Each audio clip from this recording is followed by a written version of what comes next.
সেদিন ফারিয়া আপুর বিরিয়ানি রান্না দেখে আমার তো ভীষণ খেতে ইচ্ছা করতেছিল, কারণ খুবই কম মশলা দিয়ে বিরিয়ানিটা রান্না করা হয়েছে। তো আজকে আমিও ট্রাই করলাম সেম পদ্ধতিতে বিরিয়ানি রান্না করার। এখানে কড়াইতে আমি পরিমাণ মতো সয়াবিন তেল, আদা রসুন বাটা দিয়েছি, দেন পেঁয়াজ বাটা দিব, কিছুক্ষণ ভাজবো। ভাজার পরে আমি এখানে পরিমাণ মতো মরিচের গুঁড়ো অ্যাড করব। তারপর আমি এখানে বাদাম বাটা দিয়েছি, এরপর আমি ফেটানো টক দই দিলাম। দেওয়ার পরে কিছুক্ষণ মশলাটা আমি কষিয়ে নিব ভালো করে।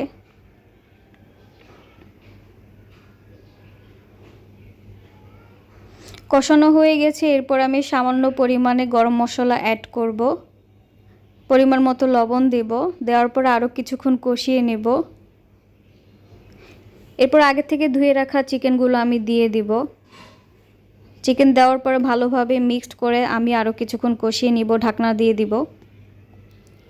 দেখতে পাচ্ছেন আমার কষানো হয়ে গেছে, তেল ছেড়ে গেছে। এরপর আমি আগে থেকে ভেজে রাখা আলুগুলো দিয়ে দিব, দিয়ে আরও কিছুক্ষণ কষিয়ে নেব। কষানো হয়ে গেছে, এখন আমি পোলাওটা রেডি করব। অন্য একটা পাত্রে আমি পোলাও রেডি করব আলাদা। সেক্ষেত্রে আমি এখানে পরিমাণ মতো ঘি, পেঁয়াজ আর মশলা দিয়ে দিয়েছি, আদা রসুন বাটা দিলাম। পোলাও চালটা আমি 1 ঘন্টা আগের থেকে ভিজিয়ে রেখেছিলাম। ভিজিয়ে রাখলে পোলাওটা অনেক ঝরঝরা হয়।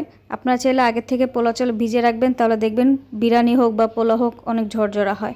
এরপর আমি চিকেনের সাথে মিক্সড করে নিলাম ভালো করে। মিক্সড হওয়ার পরে আমি এখানে গরম পানি ইউজ করেছি, আপনারা চাইলে ঠান্ডা পানি ইউজ করতে পারেন, তবে গরম পানি দিলে ভালো হয়। কয়েকটা কাঁচামরিচ দিয়ে দিলাম। এরপর আমি ঢাকনা দিয়ে কিছুক্ষণ দমে রাখবো। দেখতে পাচ্ছেন কি পরিমাণ ঝরঝরা হয়েছে। তো নামানোর আগে আমি ঘি দিব।